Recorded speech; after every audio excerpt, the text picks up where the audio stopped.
One of the things I noticed immediately, though, is just the city infrastructure just couldn't handle the amount of rain that we were getting. And this neighborhood we were in was at 4 or 5 feet of water. I mean, there was water, a foot from the top of the stop signs. But to me, that's the biggest memory that I have, is just being able to be part of helping.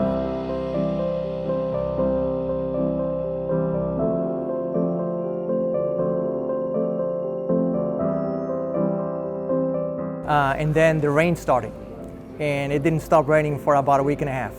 And that's when things really kind of started to take a little bit more a serious note, and everybody went from being extremely happy that we missed the hurricane to really concerned at the amount of rain that we were seeing. The water rose in that area drastically, and there were a lot of associates that were really stranded. They didn't have anywhere to go. City buses aren't running, cars can't run, cars were getting stalled out. It was a really bad situation. There were individuals and families that had literally 30 minutes to get out of their home. And a lot of these people were just walking out of some of these neighborhoods, and it was 11, 12 o'clock at night, going towards some of the levees in their neighborhood just to get to high ground.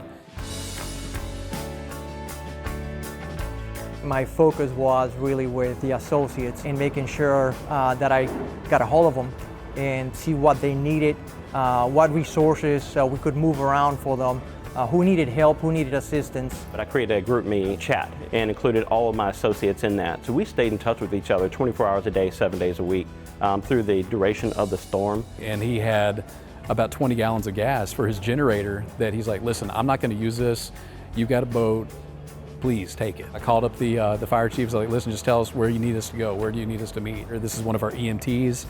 If you can, go pick him up first, because the very first person we need to go get is actually one with a heart condition. I grabbed my truck and I started helping people just as quickly as I could, pulling their cars out of ditches, helping people get to high ground. To help the community, one of the things that I did, being bilingual, my wife and I have actually volunteered with the city of Houston, and from midnight till 5 in the morning, that was our shift.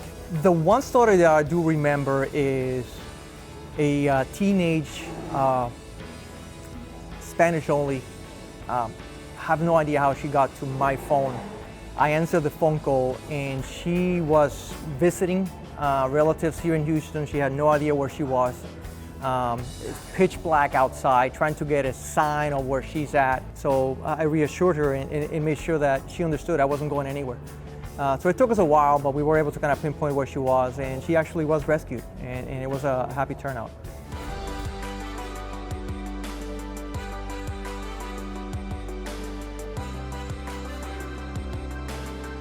It was so interesting to me is how quickly the store got put back together. But also what we noticed is through all the chaos, all the associates were just eager to come back to work.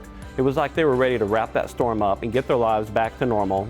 To see us come back in such a strong way and to make such a strong presence, and to have the visibility not only to the associates but to the customers that, we're here for you. We do have your back. Having that letter sent in, and then I know it may be hard to see, but just every single family that we helped just had put their names on this and signed it. A lot of them put their pets' names on there. A lot of them, mentioned, nicknaming my boat the Ark, which is kind of, what we did a little bit. But it was just the fact that level of thanks and appreciation, even months after the fact, is still there. What was really touching to me is we weren't talking about cars, we weren't talking about the metal, we weren't talking about the buildings, we were talking about people. And when you take moments like this where you have a catastrophic event taking place, and that just shows you, being a Fortune 100 best company, we take care of our people.